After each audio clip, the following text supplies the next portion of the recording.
என்ன என்ன பரிகாரம் செஞ்சாலும் சரி, நீங்கள் யானையவே தூக்கி நெருப்பில் போட்டாலும் சரி, இல்லை 1 கோடி ரூபாய் சீலை பட்டு சீலை வாங்கிட்டு வந்து போட்டாலும் சரி, தங்கம் போட்டாலும் சரி, உங்களுக்கு பணத்தையோ பதவியோ புகழையோ கடவுள் கொடுக்க மாட்டார். அகம் சார்ந்த 2 விஷயம், நிம்மதி ஆரோக்கியம், இது வேணா கொடுக்க ட்ரை பண்ணுவார். அதுவும் அவ்வளவுதான். ஓகேங்களா? அதனால ஆவினிய விட்டமெல்லாம் நம்ம கும்பிட்டா நமக்கு எதோ வரும் அப்படின்னு சொல்லி நினச்சிக்காதீங்க. வர்ற ஆகஸ்ட் 9ஆம் தேதி ஆவினிய விட்டம் அப்படின்னு சொல்லி சொல்றாங்க. அன்னைக்கு ஆவணி மாசமும் இல்லையே, ஆவணி ஆடி தானே, ஆடி அவிட்டம் தானே சொல்லணும், ஏன் நீங்க ஆவணி அவிட்டம் அப்படின்னு சொல்றீங்க அப்படின்னு சொல்லி நிறைய பேருக்கு சந்தேகம் இருக்கும். அதாவது பஞ்சாங்கத்தில் இருக்குது. அது அந்த மாதிரி கேள்விப்பட்டதை தான் நான் உங்ககிட்ட சொல்கிறேன்.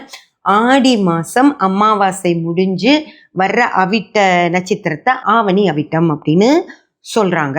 இது பஞ்சாங்கத்துலேயும் இருக்குது ஃப்ரெண்ட்ஸ். ஓகேங்களா? நீங்கள் வேணால் பஞ்சாங்கம் பார்த்தீங்கன்னா தெரியும். அதனால அந்த மாதிரி ஆவணி அவிட்டம் வருது.